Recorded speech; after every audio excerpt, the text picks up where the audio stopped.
Let us open our Bible for our prayer meeting service. Let's read Jeremiah 33 verse 3. Praise the Lord. Call unto me, and I will answer thee, and show thee great and mighty things which thou knowest not. Ito yung pinakita ng ating Panginoong Hesukristo na pamamaraan para sa katugunan ng ating hinaharap na mga bagay na dapat nating mapagtagumpayan. Tingnan mo si Lord Jesus. Napagtagumpayan niya ang napakalaking task or mission na dapat niyang gampanan sa sanglibutang ito. Na kung saan wala nang iba yung kanyang kamatayan na dapat niyang maranasan, resurrection na dapat niyang mapakita sa buong mundo, yung kanyang ascension na mapakita niya sa lahat ng mga mananampalataya sa kanya na meron talagang patutunguhan ang mananampalataya sa ating Panginoong Hesukristo na nag-iisang tagapagligtas ng buong sanglibutang ito. Tumawag muna siya sa pagdalangin at napagtagumpayan niya ang challenge na dumating sa buhay niya. Ganon din sa buhay natin. Bawat taon, marami tayong mga pagsubok, mga tukso, mga challenges sa buhay, pero walang taon na hindi natin lahat matagumpayan. Sa darating naman na taon, meron na namang darating. Habang buhay tayo sa sanglibutang ito, do not expect mahinto yung mga tukso, pagsubok, challenges sa buhay. At wala na tayong pamamaraan para magtagumpay, kundi tawag lang tayo sa ating Panginoong Hesukristo. Huwag tayong maghimagod sa pag-pray. Pray without ceasing. Kaya nga yung hindi na mahinto lahat ng mga challenges, tukso, pagsubok sa buhay natin. Kaya hindi na rin mahinto yung ating pagtawag sa Kanya. Yung ating pagdalangin sa Kanya. Katulad ngayon, prayer meeting, dapat natin meron tayong idadalangin. Ayon sa ating inaharap, sa paglilingkod natin sa ating Panginoong Hesukristo. Sinabi niya dito, call unto me, and I will answer thee. Before the answer of our prayers, you have to before the answer of the solution sa ating mga problema, you have to call upon Him. You have to pray. Yan yung pag-call natin.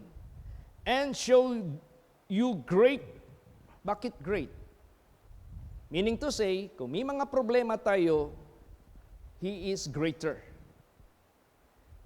Kung may mga pagsubok tayo, He is greater to give the solution. Tingnan mo yung mga children of God dito sa nakasulat sa Old and New Testament. Pag ang problema, balakid sa kanilang pagtakas mula sa kamatayan na hinahabol na sila ng mga Egyptian soldiers, hinati ng Diyos yung dagat. Meaning to say, God is greater than the sea. Praise the Lord. Pagdating naman doon sa Jordan River, papasok na sila sa land of promise, meron naman din silang tatawirin, which is river. Pinutol ng Diyos. Kaya, God is mightier than the strength of the river. So, kung kunan natin ito ng base sa buhay natin, gaano man kalakas ang mga challenges na dumarating sa buhay natin, He is mightier. Gaano man kalaki ang mga tukso, pagsubok sa buhay natin na dapat nating mapagtagumpayan. Pag sinabing dapat nating mapagtagumpayan ang mga tukso at pagsubok, kasi itong tukso at pagsubok, ito yung mag-weekend sa atin, ito yung magtulak sa atin sa pagkakasala. So kailangan, kung may mga pagsubok man, may mga tukso man sa buhay natin, hindi yan makapanghina sa atin, hindi yan makahinto sa atin, hindi rin yan magtutulak sa atin sa paghahakbang ng pagkakasala para matuloy na tayong masiparate sa Diyos. So gaano man kalakas, gaano man kalaki, tawag tayo sa Kanya. Papakita niya ang mighty and great. Praise the Lord. So, yan ang gusto ng ating Panginoong Diyos, which thou knowest not. Bakit? Which thou knowest not. Ibig sabihin yan, lahat ng nalaman natin na pamamaraan, lahat ng nalalaman natin na hakbang, ginawa na natin. Doon lang, hanggang doon lang, kakayahan natin. Pero pag siya ang gagawa, without our knowledge, without our expectation, papakita niya yan.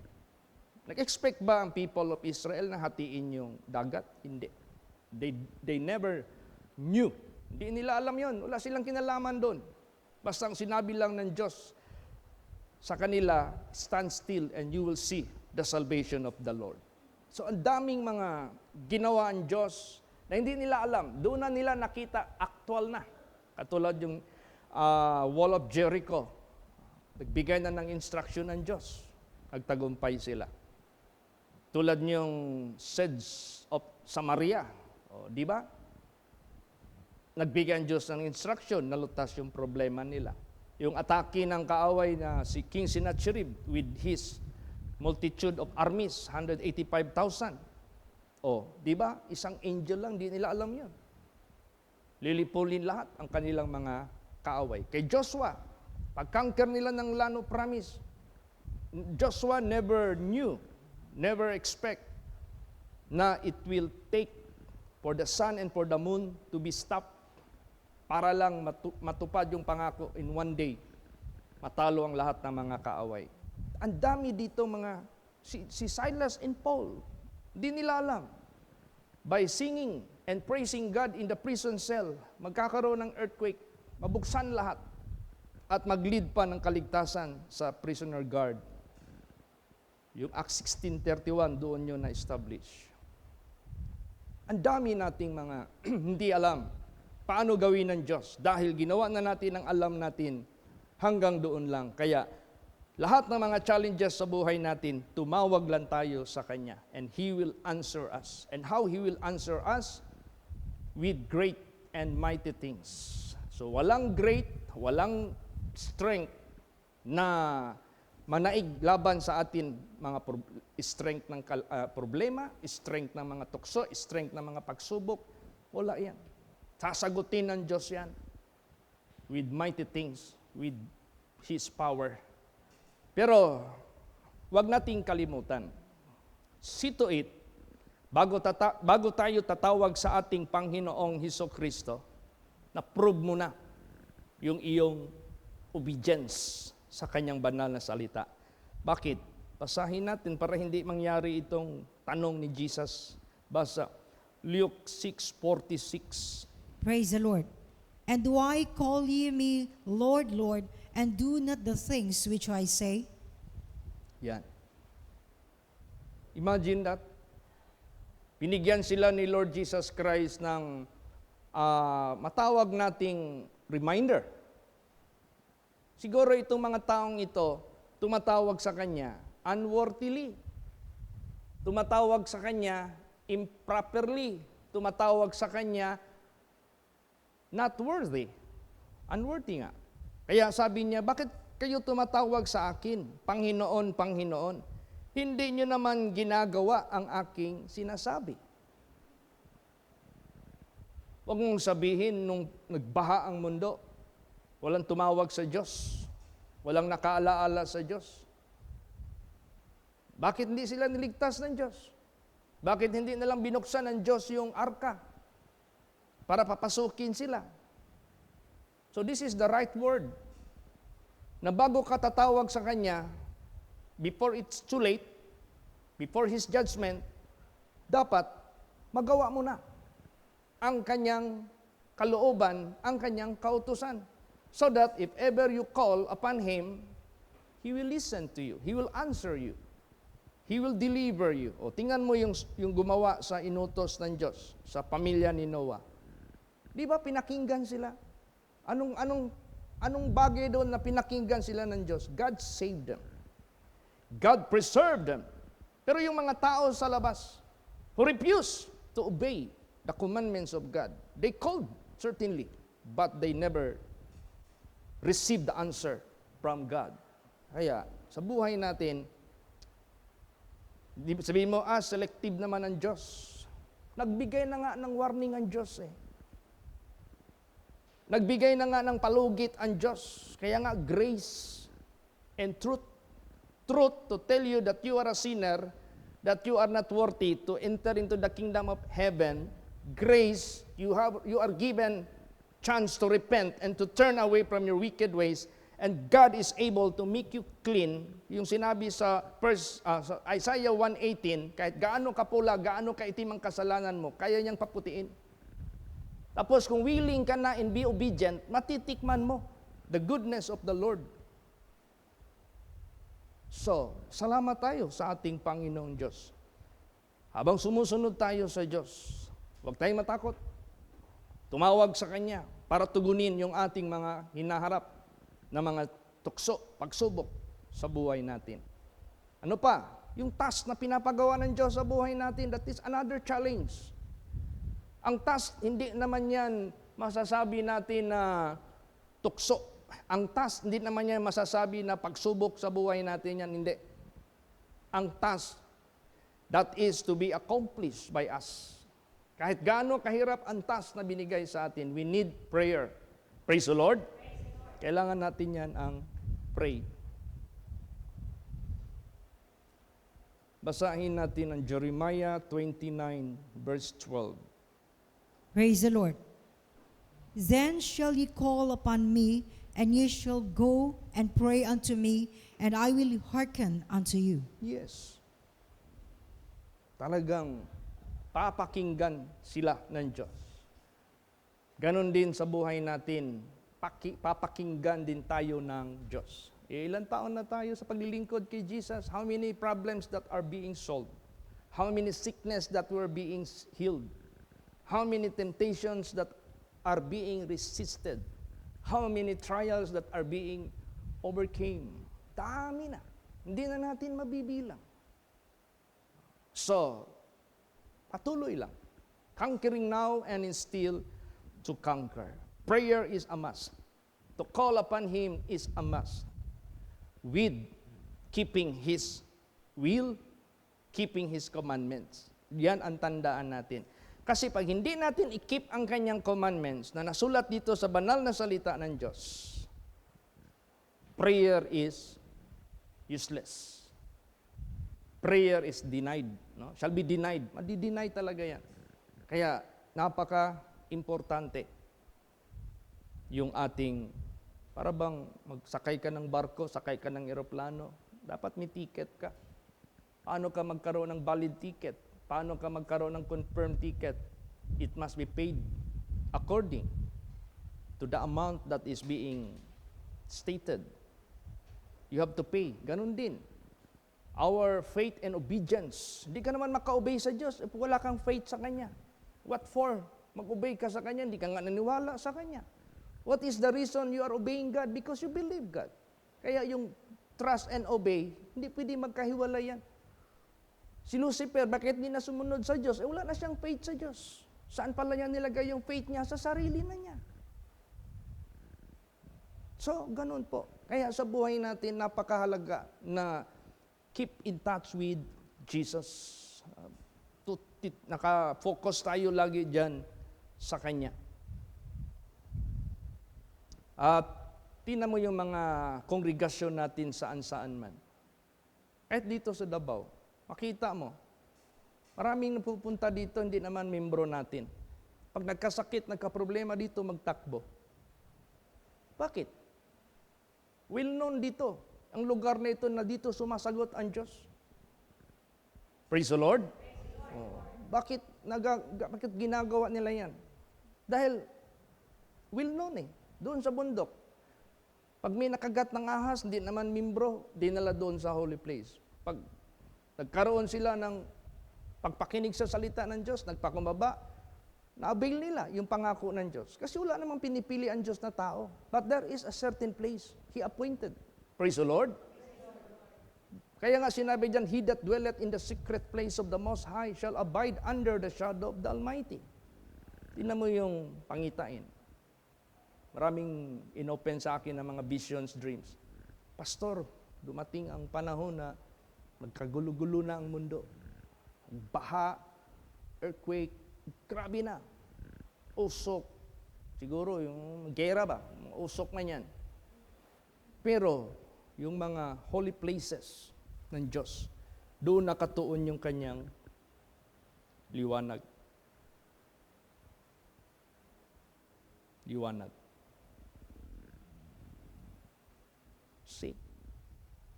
So you cannot blame God na merong selective favoritism ang Diyos. Hindi.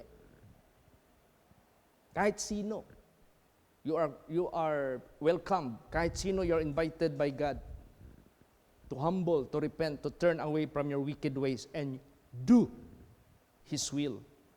Do His statutes, do His commandments. So pasalamat tayo sa Diyos dahil ginagamit niya ang kanyang mga alagad para magbigay ng isaktong salita niya, para sundin natin lahat ito, para pagdating ng kahatulan ng Diyos, buhay man tayo o patay man tayo, mag-take effect yung kanyang mga pangako na nakasulat dito sa Biblia. Kasi ang dami kayang sinabi ni Jesus, many. Tapos kung tingnan mo naman yung mga saved, sabi ni Jesus, fear not little flock. Pag pakinggan mo naman si Jesus, papuntang impyerno, maraming pupunta dyan. Pakinggan mo si Jesus, papuntang langit, kunti lang, maraming gusto, pero kunti lang makadaan dyan. So, therefore, ang totoong turo ng ating Panginoong Diyos, hindi pa easy-easy. Praise the Lord. Hindi pa easy-easy. We do not make the way going to heaven difficult. But that is how God assess the population of the world. Na-assess na ng Diyos yan. Nag-get na ng Diyos yan based on the past. Napursi na yan ng Diyos. Kaya alam natin, ano ang mga pamamaraan ng Diyos, whether we are walking in the right track or no longer in the right track. Alam natin. Kaya si Jesus lahat ang magsasabi po nito. Kaya napaka-importante sa buhay natin na well-known ang lugar na yan na tumutugon ng Diyos. Tingnan mo yung nakagat ng ahas? Tinakbo doon sa holy place. Bakit di nila tinakbo doon sa simbahan nila? Based on experience, hindi sinasagot. There is no such an answer, there is no such miracle. Now, whom you will blame? God? Tanungin mo, Lord, bakit hindi mo sinagot? Yung sinabi niya dito, why do you call me Lord, Lord, and do not obey what I say? Lord, may simbahan naman kami. Oo, pero hindi naman tinuturo yung inuutos ko sa buong mundo. So, ibig sabihin yan, masusubukan natin na ang Diyos sumasama dahil may sagot ang mga dalangin na ginagawa dyan. Praise the Lord. May sagot. Well known ang mga children of God na ang Diyos kumikilos sa buhay nila. Basahin natin. Deuteronomy 4:7. Praise the Lord. For what nation is there so great, who hath God so nigh unto them, as the Lord our God is in all things that we call upon Him for? Yes. Napaka-liwanag niyan. Sapagkat anong dakilang bansa nga ang may Diyos na napakalapit sa kanila. Napakalapit meaning to say, approachable. Napakalapit meaning to say, they cannot deny His people whatever they ask favor from Him. Napakalapit. Nagaya ng Panginoon nating Diyos, kailanman tayo'y tumatawag sa Kanya. Say doon tayo tumatawag sa Kanya. Na tumutugon sa kanino man na malapit siya doon sa kanila. So you want to be closer to Him so that whatsoever you ask in Him, He may answer you. Do His commandments. Praise the Lord. Do His commandments, which the Lord hath giveth. Kung ano yung binibigay ng Diyos na kautusan through His servants. Gawin mo lang. Sigurado yan. Tutugunin ng Diyos yung iyong pangangailangan. Yung sasagutin ka ng Diyos. Hindi lang sa literal, hindi lang sa temporal, kundi lalot na sa spiritual na bagay. Yun ang pinaka highlight sa paglilingkod natin sa Diyos. So don't forget, if you are in trouble, don't panic and you forget to call upon God. Don't panic that you have a God who is ready to listen what you will ask in prayer. Huwag mong kalimutan yan. Magdalangin ka ng buong puso. Di kay last recourse na ang Diyos, hindi po.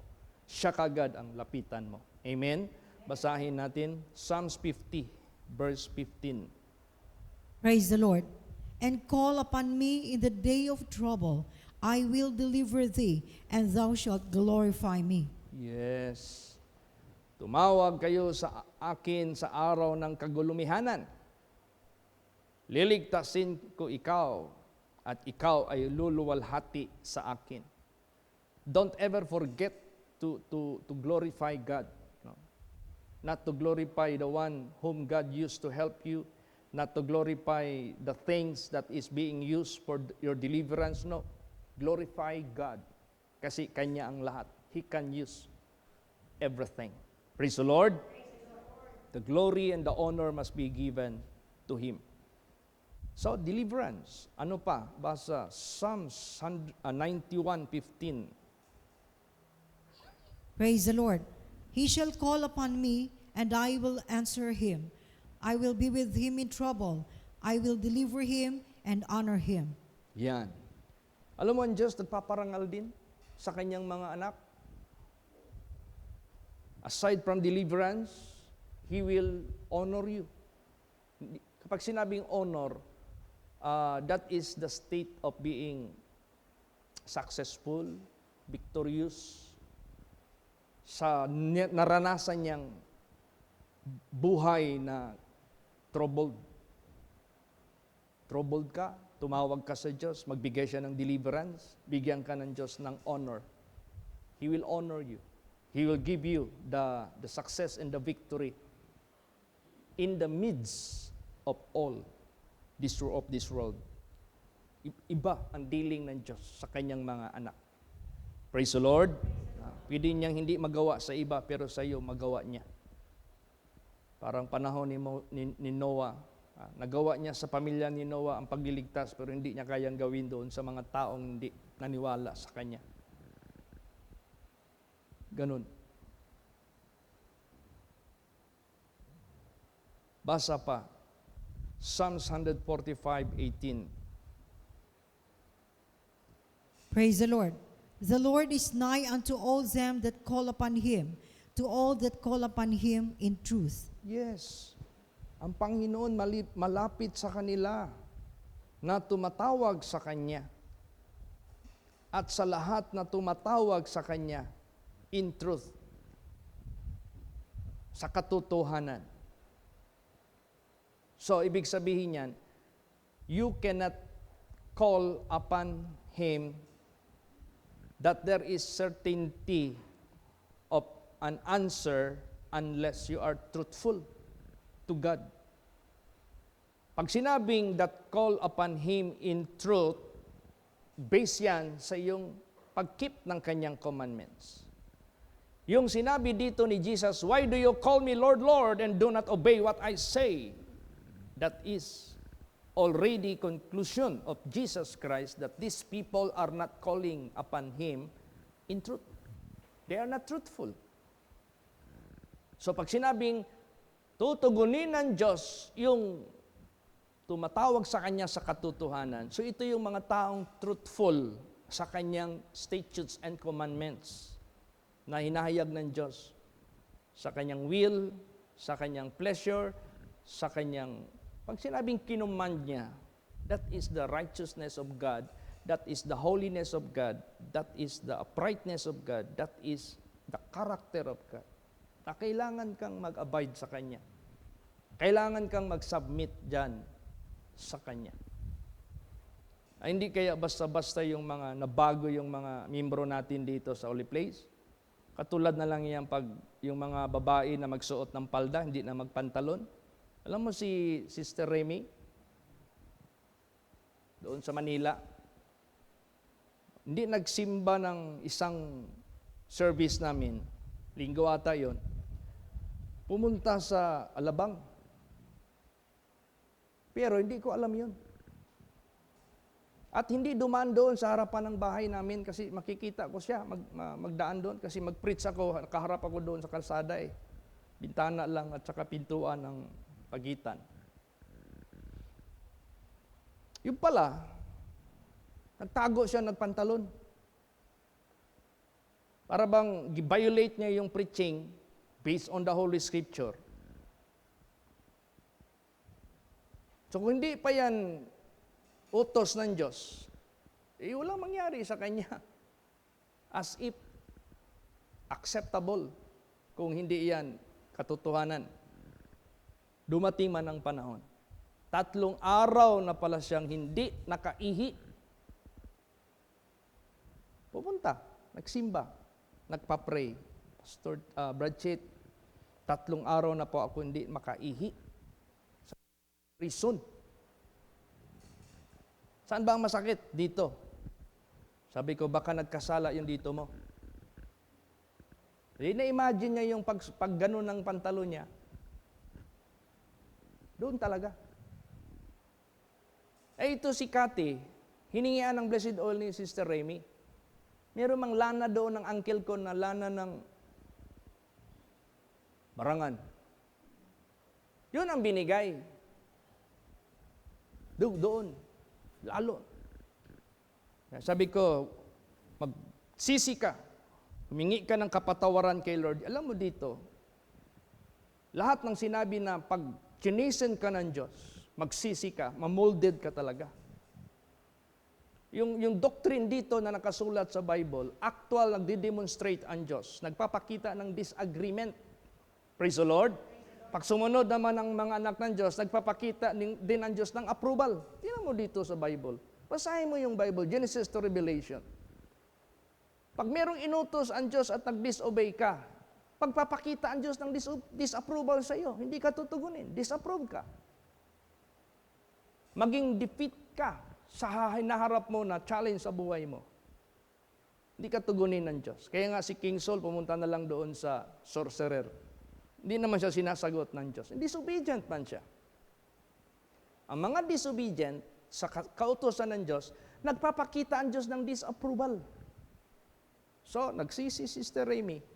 Pag-pray ko sa kanya, ikaw, ihi, mag-flow ka na. Pag-uwi niya kagad sa bahay, pasok niya CR. Tagal siya doon. Ang tagal.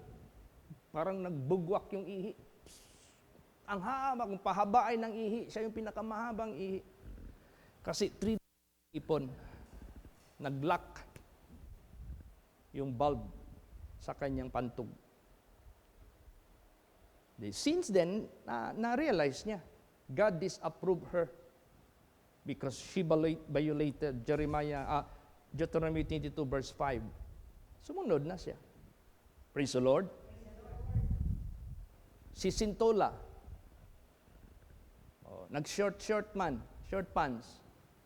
Tinubuan ng organ dito sa lalaki sa likod. Parang buntot. Di ba? Na-rebuke siya ni pastor. Nagsisi siya. Nag-disappear lang. Meaning to say, tubuan siya ng organ sa lalaki sa likod to put her to shame dahil nagpakita ang Diyos ng disapproval sa kanyang ginawa. Pagsisi niya, nagpakita din ang Diyos ng forgiveness kasi nawala man. Gumaling man. Ganun ang Diyos. Praise the Lord. So, hindi, lahat ng mga doctrine natin na sinusunod natin dito, hindi ito out of tradition of man. Hindi yan gawa-gawa ng tao.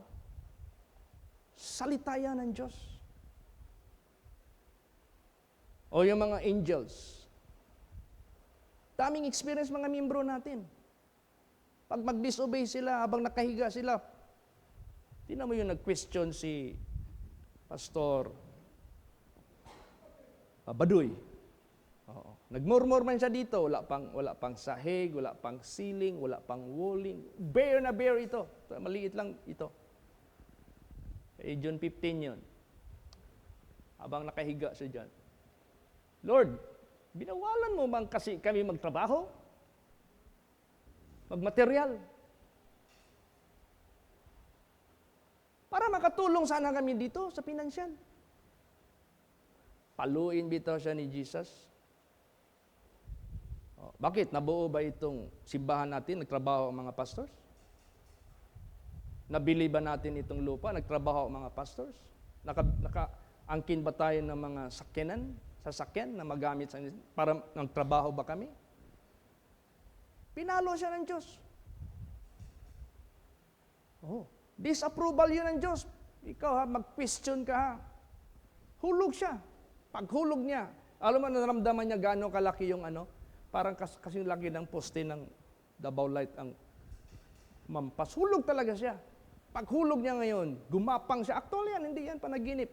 Gumapang siya dito. Ano pa yan? Lupa pa yan. Gumapang siya sa sanctuary. Humingi siya ng sorry kay Jesus.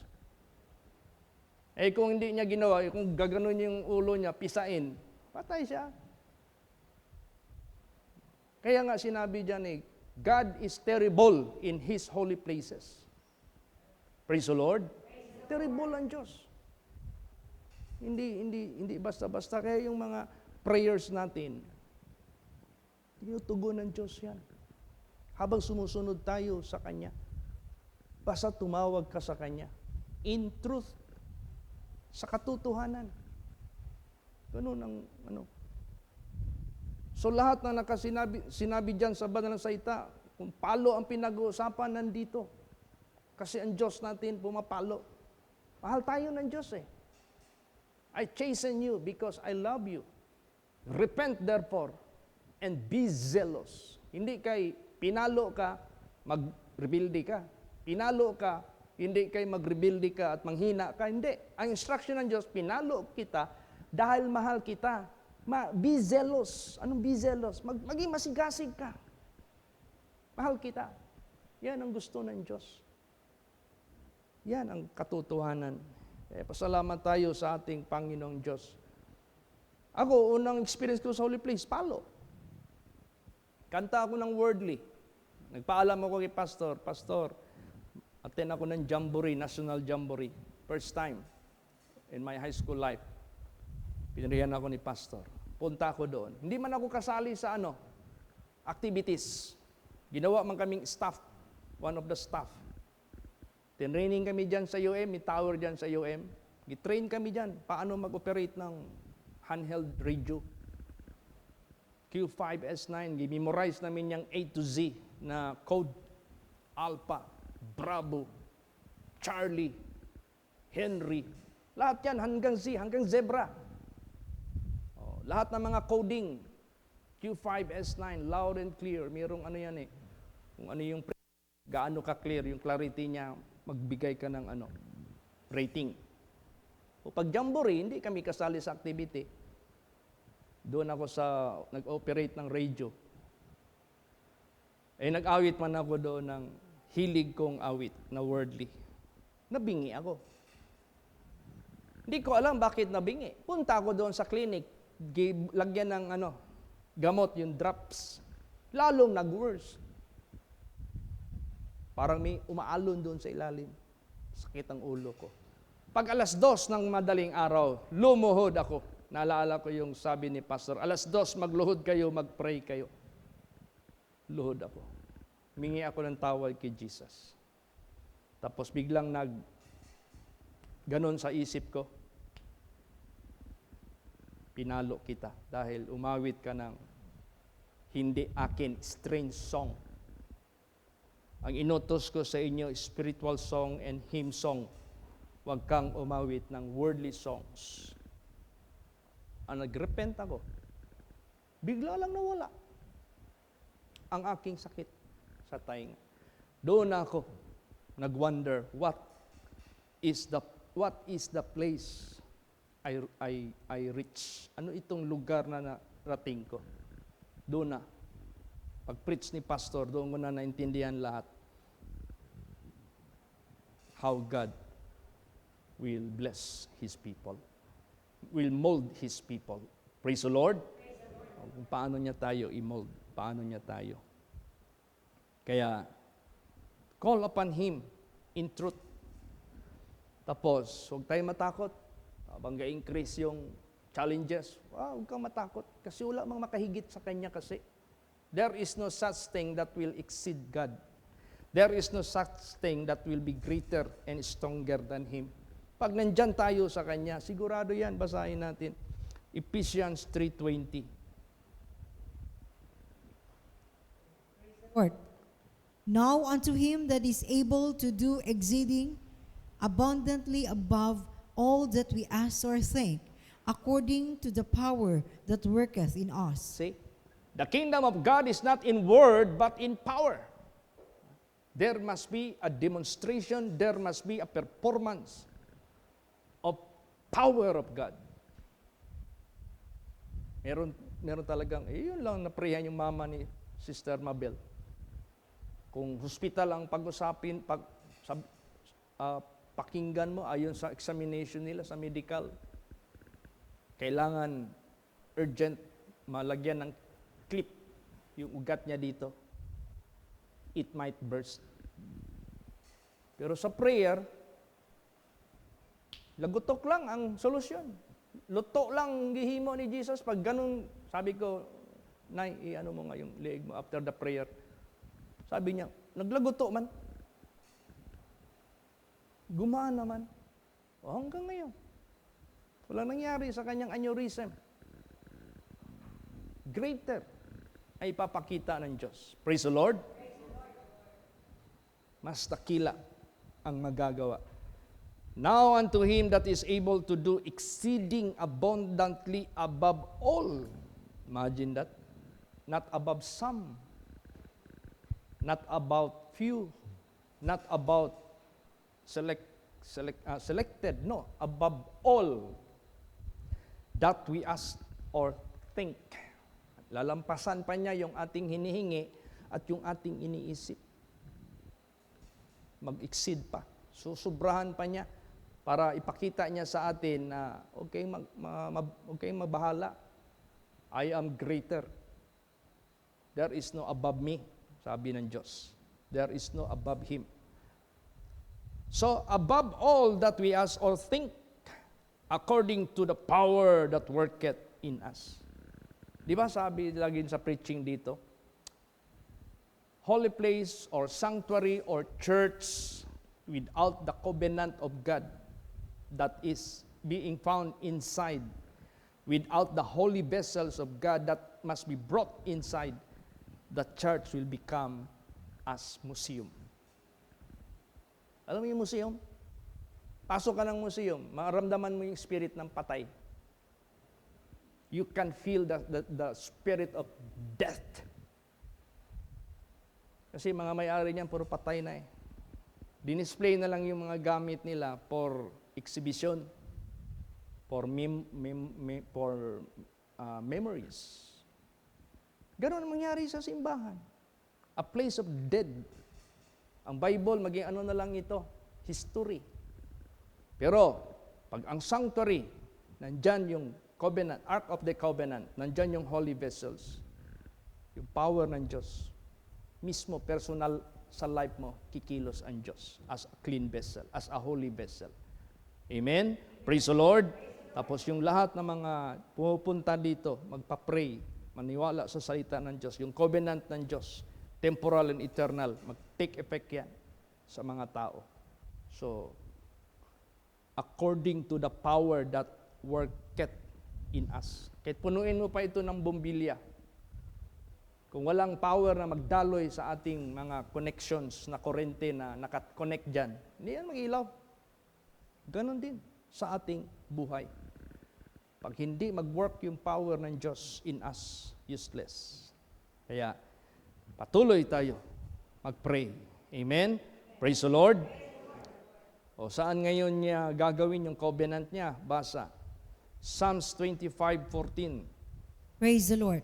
The secret of the Lord is with them that fear Him, and He will show them His covenant. Yan. No, hindi yan basta-basta.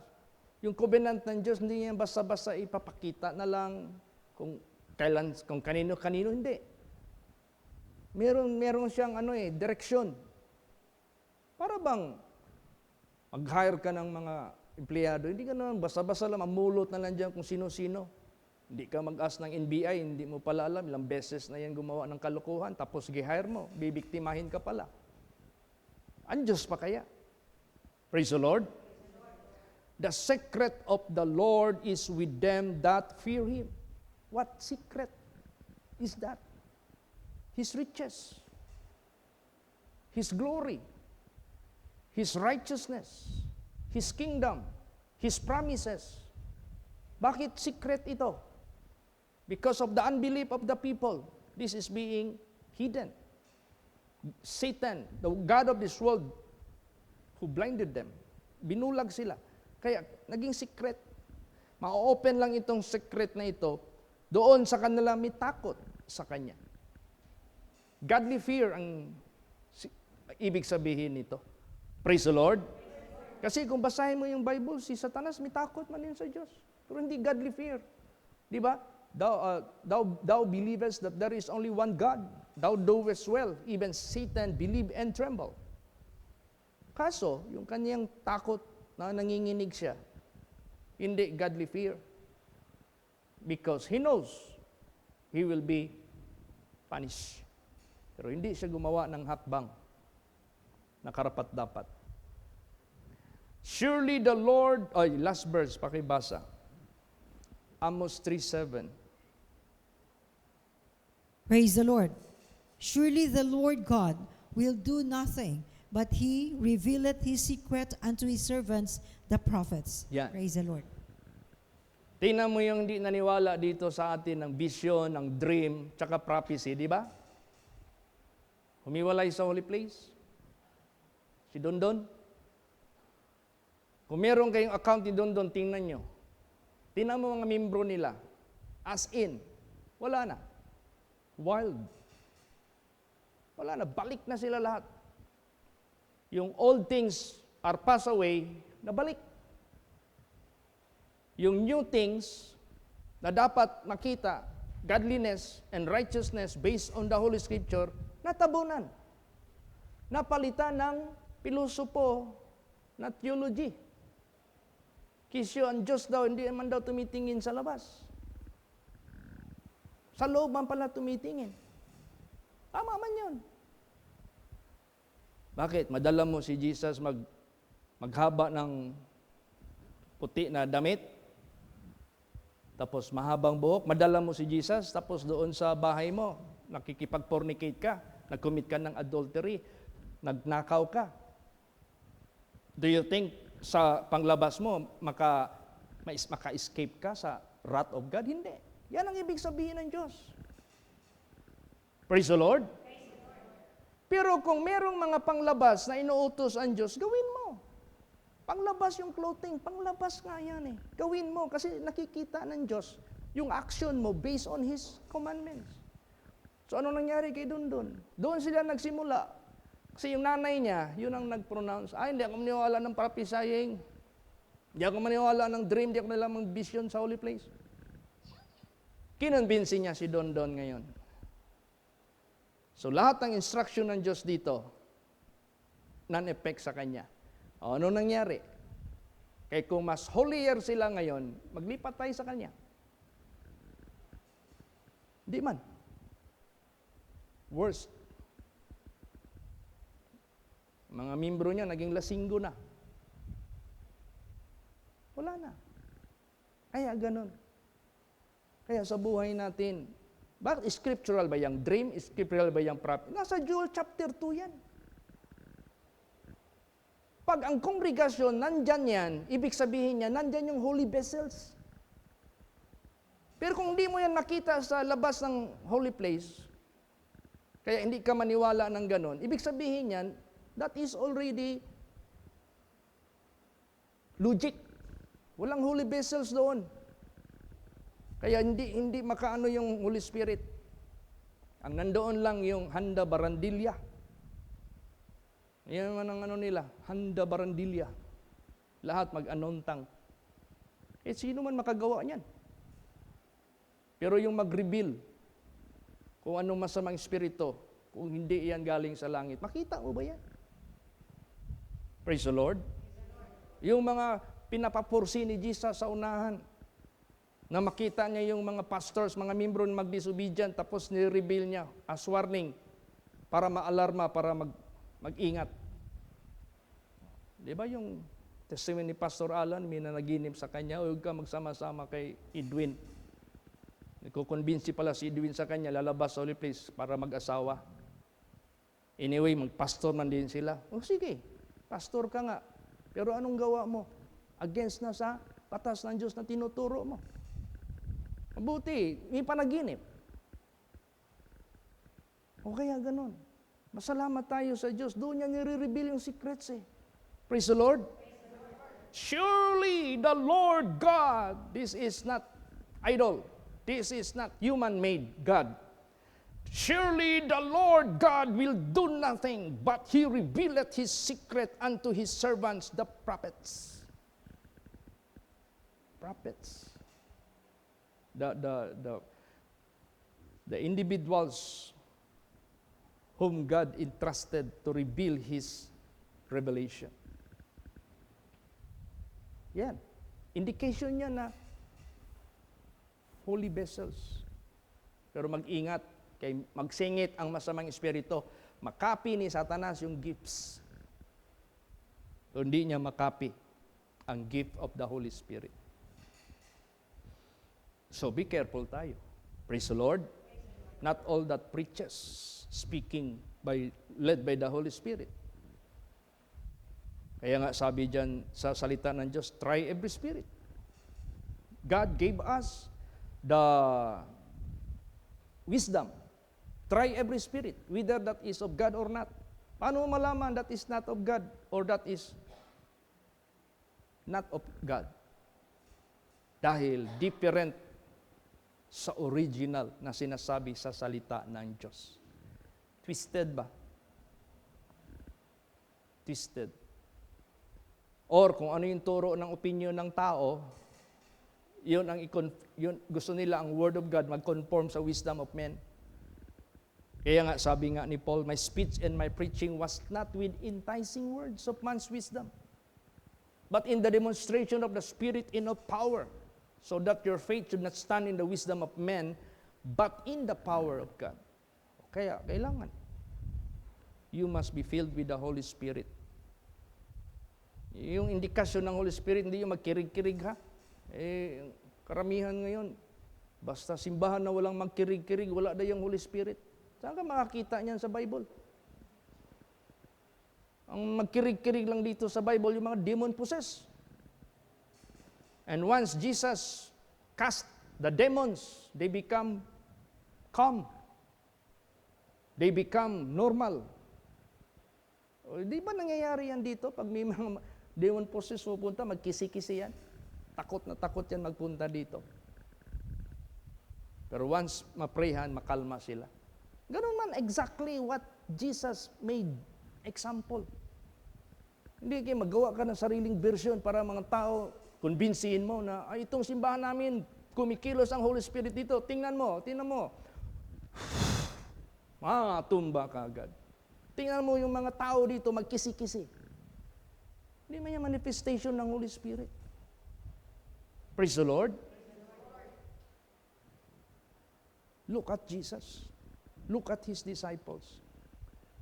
You make a very clear picture how it is being done. Ngayon, ang mga tao na totoo mga inana, mangitag inana, convince ka agad. Be very careful tayo. Kaya mag-pray tayo lagi kay Jesus.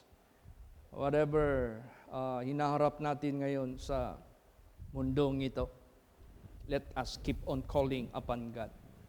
Tutulungan niya tayo, lulutasin niya mga problema natin. Amen?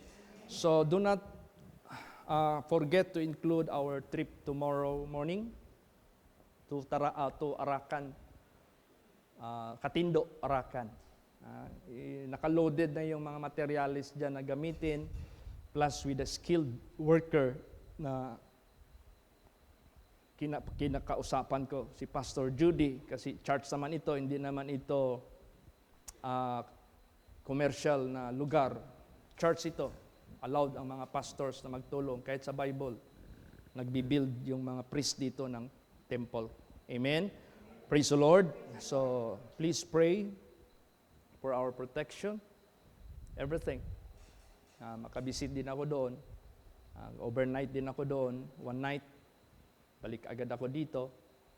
Iwanan yung magtapos yung mga workers, then pauwiin na sila.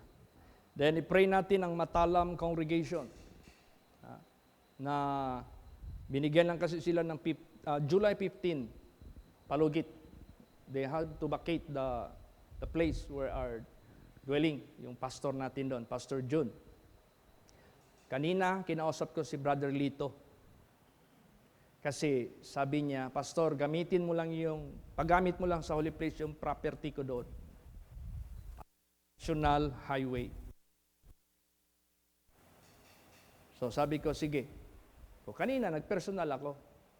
Let us put this black and white. I want you to be secured, and I want also us to be secured. So to make it possible, let us have written and signed with us both parties para maganda. Amen? Praise the Lord. Sabi ko, ilang years paggamit mo. Walang bayad dito ha. Walang rental. Grabe yung kindness ni Brad Lito. 5 years. Praise the Lord. Tapos, i-pray natin kasi yung lupa na yan, ang kadugtong niyan, kanya pa rin. That is 1,200 square meter yung kadugtong niyan. Itong present, 900 square meter. Pero itong likod ng kadugtong niya, 1,200 square meter. Nakatitulo na sa pangalan niya. Kaso yung mga may-ari, na mga anak na mga may-ari, hindi mag-alis. Na-foreclose yan sa bangko, binigyan sila ng 1 year to redeem. Hindi nila gi-redeem. Natituluhan doon sa bangko. In-offer nila ngayon kay Brother Lito. Kasi yung property sa harapan, galing din sa bangko na yan, the same bank. Nakita ng bangko, kapabol siya magbayad, in-offer yung magkadikit. Kasi siya lang yung parang interested party. Kasi kung mabili niya yon, lalaki na yung lupa niya. Pastor, God's will siguro ni Jesus na bili ko yung property na yan sa future ng holy place. Mag-donate siya ng 200 to 300 square meter. Praise the Lord. Lumabas yan sa ibig niya kanina. So sabi ko, kahit hindi na mag-abot ng 5 years, kung magawa niya ng maklear yun, mag-donate na siya, ilipat na lang doon ng simbahan. Light materials muna. So yan ang i-pray po natin. Amen? Praise the Lord. So to God be the glory. Salamat tayo sa Diyos. Idalangin natin ang ating bansa, no? Kasi grabe ang corruption. Grabe ang political lahat. Grabe ang ngayon. Problema natin, nagsasuffer ang maliliit. Grabe ang pagsasuffer. So, i-pray natin ang ating bansa. Isalin natin ito. Lutasin ng Diyos ito. Let God, tawag yan, siya? Intervene. Let's pray that God will intervene. Siya ang mag-fix ng ating problema ng ating bansa. At itong ating ministry, in general, patuloy nating i-pray yung mga di-develop pa ng mga congregation in terms of members and churches, yung mga buildings. Praise the Lord. Magsitayo po ang lahat.